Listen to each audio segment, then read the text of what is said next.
ప్రియమైన శ్రీవారికి నేను క్షేమంగానే ఉన్నాను. మీరు క్షేమంగానే ఉన్నారని భావిస్తున్నాను. నేను 2 రోజుల క్రితం ఆసుపత్రికి వెళ్ళాను.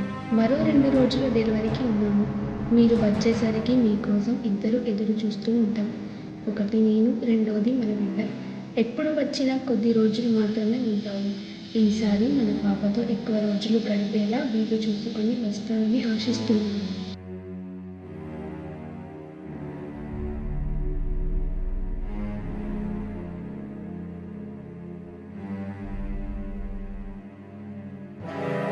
क्या सर जी बहुत खुशी से चिट्ठी लिख रहे हैं। శ్రీ, నేను కుటుంబంలోనే తీయడానికి చేరువ కాబోతున్నాను.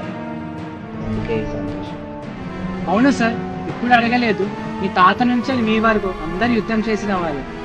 ఎందుకలా?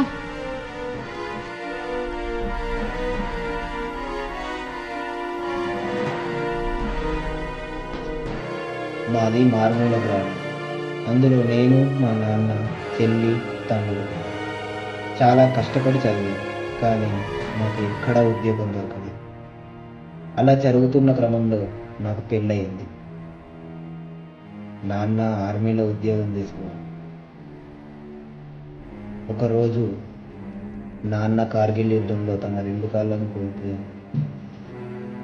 నాకు పెళ్ళైన 3 రోజులకే ఆయన జాబ్లో నేను ఎక్కాల్సి వచ్చింది. అలా 2 సంవత్సరాలు గడిచిన తర్వాత ఇంటికి వెళ్ళాను. అప్పుడు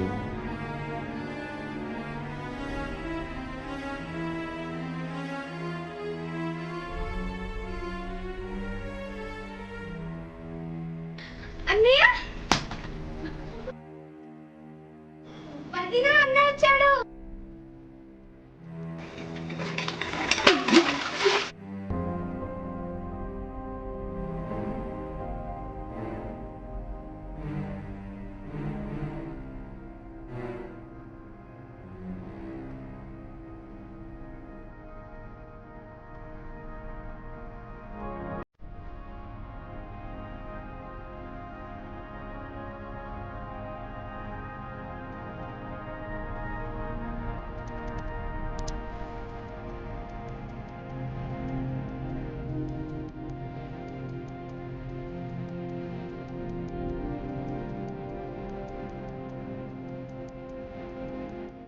నన్ను క్షమించు బంగారు. పెళ్ళైన కొద్ది రోజులకే నాకు ఉద్యోగం దొరకగానే నిన్ను విడిచి వెళ్ళిపోయాను. నీ గురించి ఆలోచించనే లేదు. అసలు నువ్వు ఎలా ఉన్నావు? నిన్నే తలుచుకుంటూ బ్రతికిస్తున్నా బావా. ఇకపై నిన్ను విడిచి వెళ్ళను. ఇక్కడే వ్యాపారం చేసుకుంటాను. నాన్నతో కూడా మాట్లాడతాను.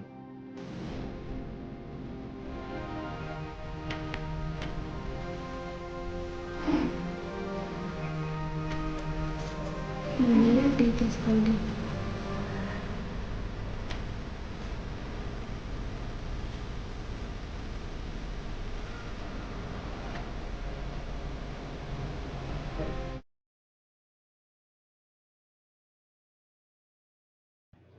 నాన్న, నేను నీకు విషయం చెప్పాలి. నేను ఆర్మీలో ఉద్యోగం మానేసి ఆ డబ్బులతో ఇక్కడ వ్యాపారం చేసుకోదామని నిర్ణయం తీసుకున్నాను. ఏరా, ఆర్మీ అంటే నెల నెల జీతం ఇచ్చే ఉద్యోగం అనుకుంటున్నావా? అది ఒక బాధ్యత. ఏ తండ్రి తన కొడుకు ఆర్మీలో ఉద్యోగం చేస్తున్నాడని చెప్పుకోడు. నా కొడుకు భారత సైనికుడని సగర్వంగా చెప్పుకుంటాడు.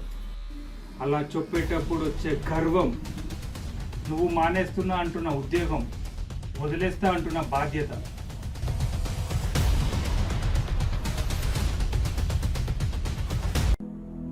మీ తాత యుద్ధంలో ప్రాణాలు కోల్పోయాడు.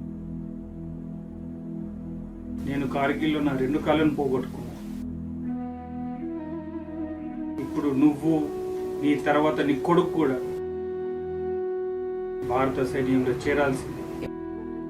ఇప్పుడు అడుగుతావు కదా, నానా నీకేం కావాలి, నానా నీకేం కావాలని. ఇప్పుడు అడుగుతున్నా, నాకు మాట కావాలి. ఏంటి నాన్న?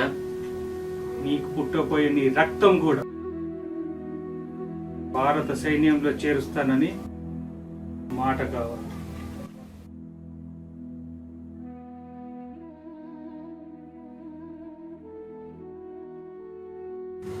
మరి ఇప్పుడు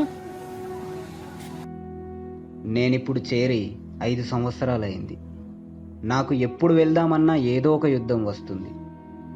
అలా నాకు రావాల్సిన సెలవులు రాలేదు. ఇప్పుడు నాకు కల్నల్ 2 నెలలు సెలవులు ఇచ్చారు. నేను లాస్ట్ టైం ఇంటికి వెళ్ళినప్పుడు నా భార్య కడుపుతో ఉంది. ఇప్పటికీ 9 నెలలు నిండాయి. నా భార్య ఇంకో 2 రోజుల్లో డెలివరీకి ఉంది. నేను వెళ్ళేసరికి పుట్టబోయే బిడ్డను చూస్తాను. అదే విషయం నా భార్య నాకు ఈ లెటర్ రాసి పంపింది.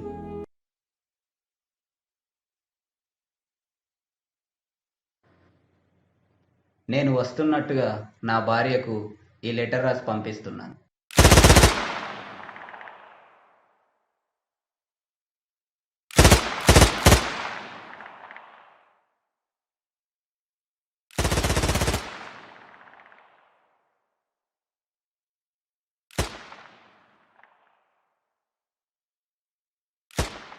మిత్రమా, తీరం చేరకముందే బాధ్యత అడ్డుగడగా నిలిచింది.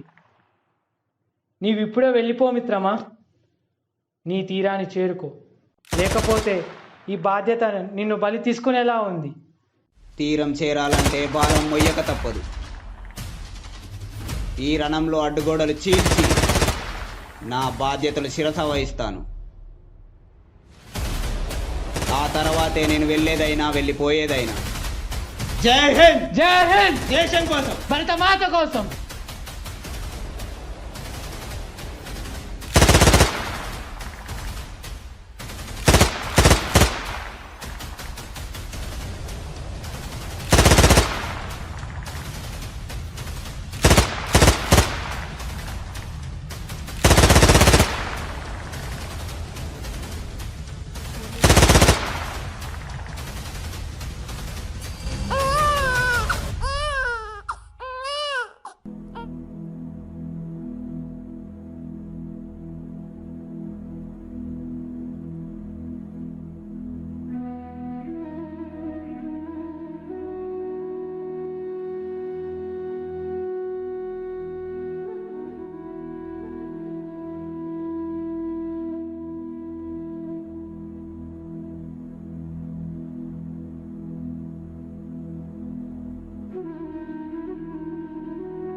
ఈ లెటర్ నువ్వు చదువుతున్నావంటే నీ కంట్లో నీరు కారుతుంటుంది.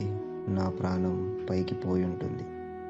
యుద్ధం మొదలు కాబోతున్న సమయంలో నాకు గుర్తుకొచ్చింది నువ్వు నన్ను చూసేటప్పుడు నీ చూపుల్లో నాపై దాచుకున్న ప్రేమ.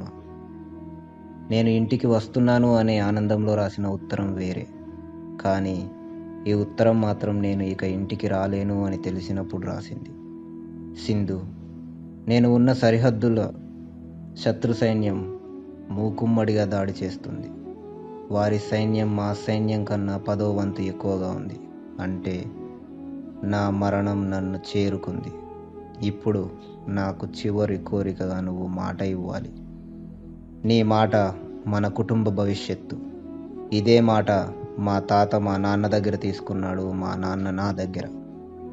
మా నాన్న నన్ను అడిగిన మొదటి కోరిక నేను నిన్ను అడిగే చివరి కోరిక. నా రక్తం, అది ఆడైనా మగైనా, భారతదేశ సరిహద్దుల్లో త్రివర్ణ పతాకాన్ని నిలిపే రక్తం కావాలి. జై హింద్.